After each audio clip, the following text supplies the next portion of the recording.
Am I the a-hole for not splitting the proceeds of the sale of our parents' house? When my mom died, back in 2018, she left me and my siblings a decent chunk of money at her house. My siblings wanted to sell the house and split the money, but I wanted to keep the house. It's a unique property with a pretty big lot in the middle of the city. The house is 4 bedrooms, 3 baths. There is a pretty awesome deck, and most importantly, not in an HOA. I had some sentimental attachment to it, but mostly I thought the house was better for my situation than a pile of cash. So I asked them if I could buy them out, and they were pretty excited about the idea. The house would stay in the family and they still get their cash. We got it appraised, hired an attorney, and went through with it. My portion of the inheritance and a chunk of my own savings were enough to cover their shares. As soon as it was done, me and my then fiancé moved in. We saved a bunch on rent. The house was paid off, location was great, and we were really happy with the house. My brother burned through the cash in 2 years. He fancied himself an influencer. He bought a Maserati for cash, went to expensive nightclubs, vacationed in exotic places. Good for him, but money's gone. My sister and her husband bought a really expensive boat. I guess that's better. They did use it pretty often and my nephews love it. But from what I understand, her portion of the money's gone too. I got married and we had a son.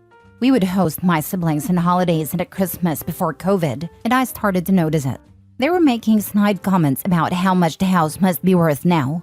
Since 2018, we had an influx of people to my city. It's growing rapidly, and the price of the house essentially tripled. We've had a bunch of all-cash offers on the house when we weren't thinking of selling. But this year, we decided to move. My wife was pregnant again, and we were going to relocate closer to her family. I talked to my boss, and he said the place we were moving to had an office I could commute to on the days I work in the office. So we put the house on the market, and it sold pretty quickly, and that's when the trouble started. Both of my siblings think that I owe it to them to split the profit I made, because it's only fair. We were in the middle of a move-in house hunting in a new place, so I didn't really have time to go on about this. Well, it's been months, and they have not stopped bothering about how I cheated them out of a portion of their inheritance, and I was being really selfish. They point out that the process of me buying them out was pretty smooth. We didn't have any problems or hiccups, and they did me a favor by not kicking up a fuss. Now they want to split the profit, because it was their house too. This has become really toxic, and most of my family's on their side. My mom's sister says it would have broken her heart to see her kids fight like this, and I should just split the money with my siblings. My dad's sister thinks I should buy them off so they shut up. Am I the a-hole for refusing to split the money? Not the a-hole. The fact that they didn't understand that you can either invest or spend an inheritance is not your problem. They chose to spend their inheritance, while you chose to invest yours. Now that they've pissed theirs away, it's on them. One squandered it on an expensive car that lost value the moment it came off the lot, the other wasted it away on a floating money pit. If Opie gave them more money, you can guess they will squander it. Opie made a fair deal, not the a-hole. With those types of investments, they'd still be broke, even if they had all sold the house to begin with. Not the a-hole. It's not your fault that the house is worth more now than when you bought out your siblings. I'd point out that all 3 of you invested your inheritance in different ways, and yours is the only one that paid off financially. Personally, I'd be drawing up a list of all the costs maintaining the house, taxes, etc., including renovations or new appliances/furniture being left, and tell the siblings that if they are willing to pay for 1/3 each of that, then they can have a split of the profit. However, only after what you would have gotten selling the house in 2018 was taken off. If they want the profit from the house, then they can split the cost of getting/keeping the house in good shape the past 5 years so that it would be worth the amount. It's not even worth entertaining that idea. It'll make them feel like they are justified in wanting something from the house. Opie bought them out, and if the house had turned into a money pit and Opie had lost money on it, they would certainly not be offering him money to cover his losses. They wanted to sell the house and split the money. They effectively did that, except that the house was bought by Opie and not some stranger. Opie does not owe them absolutely anything. Next story. Am I the a-hole for not allowing my friend to move with me and my children?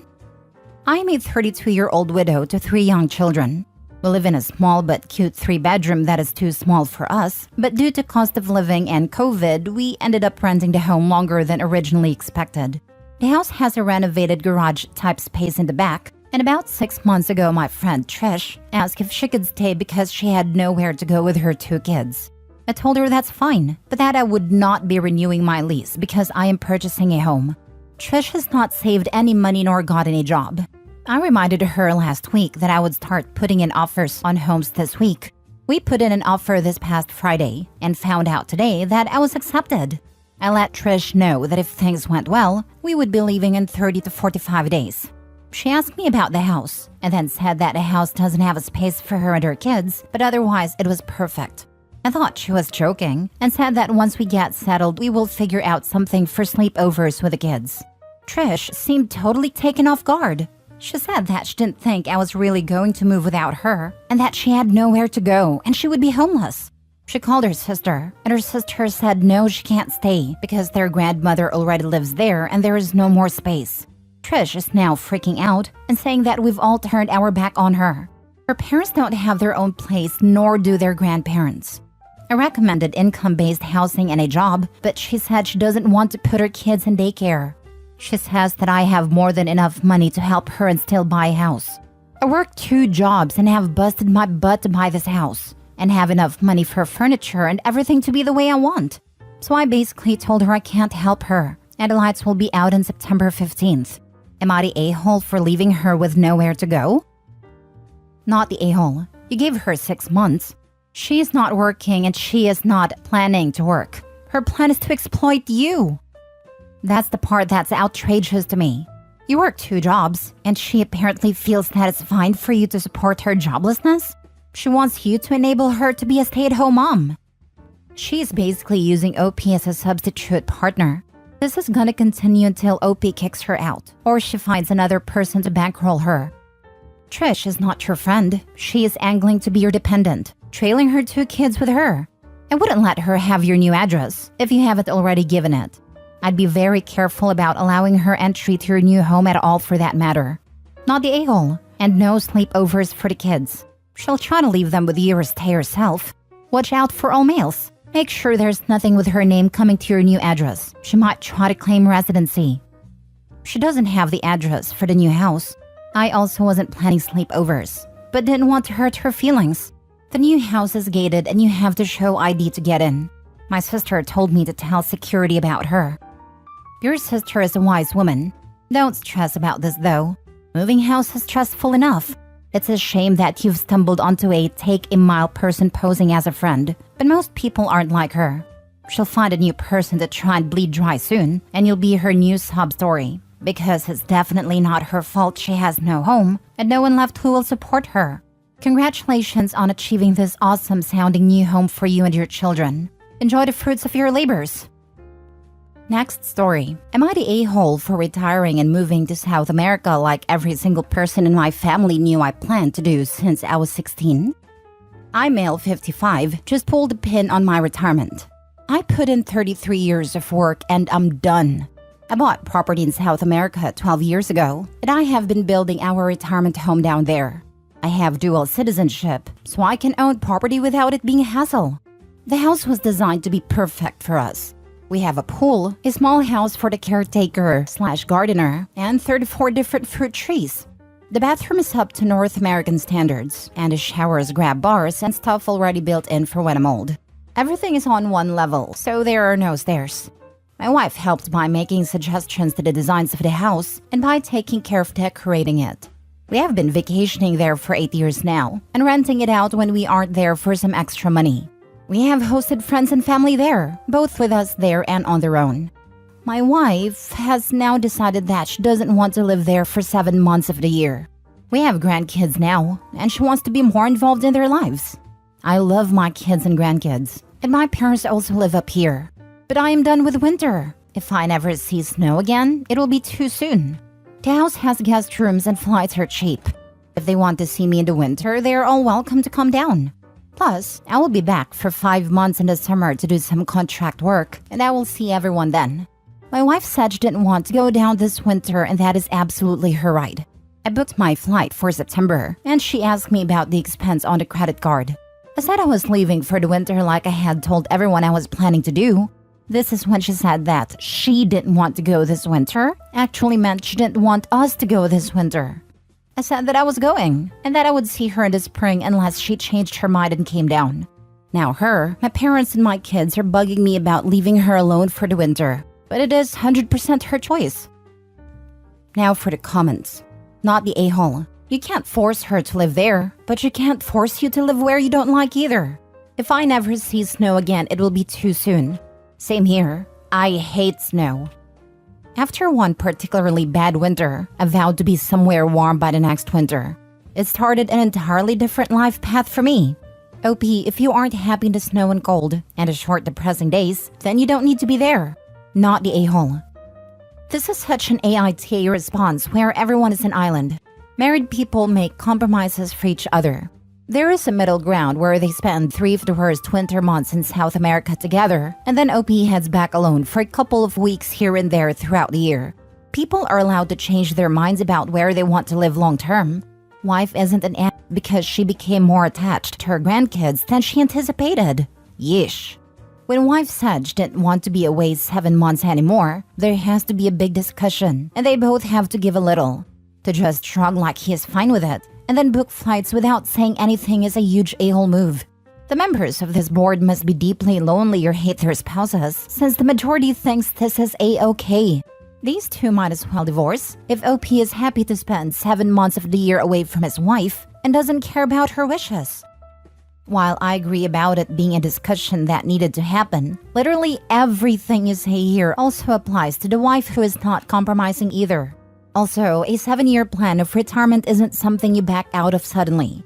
This has been OP's life goal for literally their whole marriage, and it is pretty clear that was well communicated, given the buying, vacationing, and prepping for this every part of his life.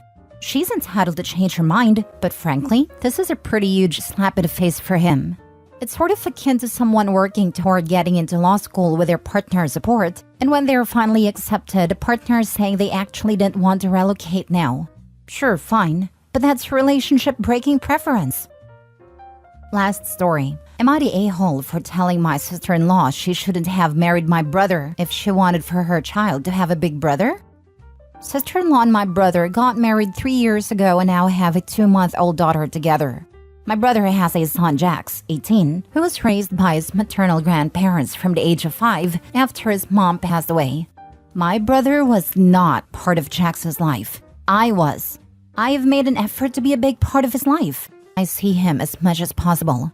He has spent the night at my house several times. He's my nephew, and I was never going to abandon him the way my brother did.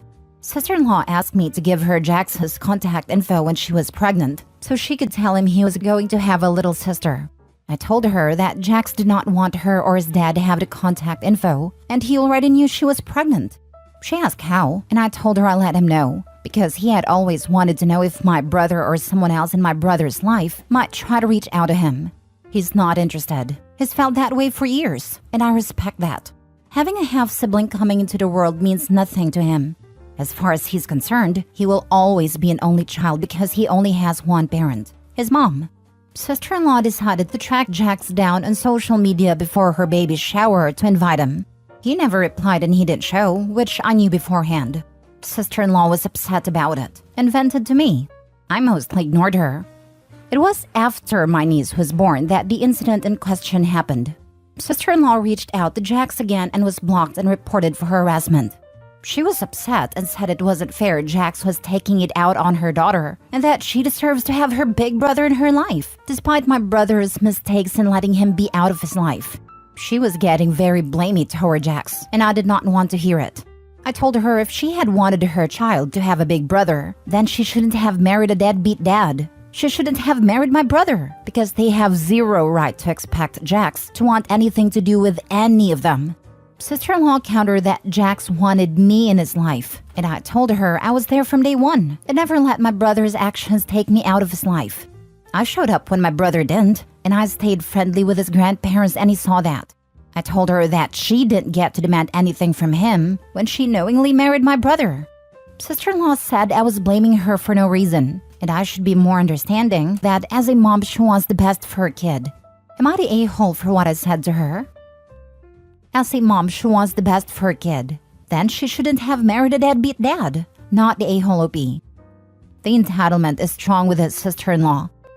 What's really sad is she apparently didn't care about meeting Jax and brushed aside the warning that she was dating a deadbeat till her baby was involved. Was this really only about roping a teenager who could be made to babysit because she's your sister? She said it herself. She wants what is best for her kid. Jax isn't hers and is treating him like a commodity.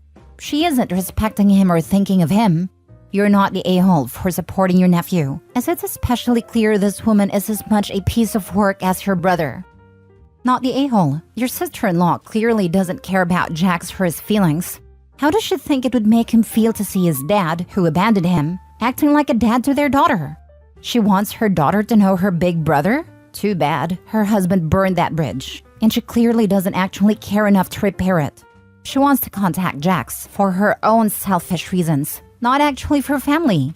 Good job supporting your nephew and showing him that he's loved and wasn't completely forgotten and abandoned by his father's family. Keep defending and supporting him. He clearly needs you.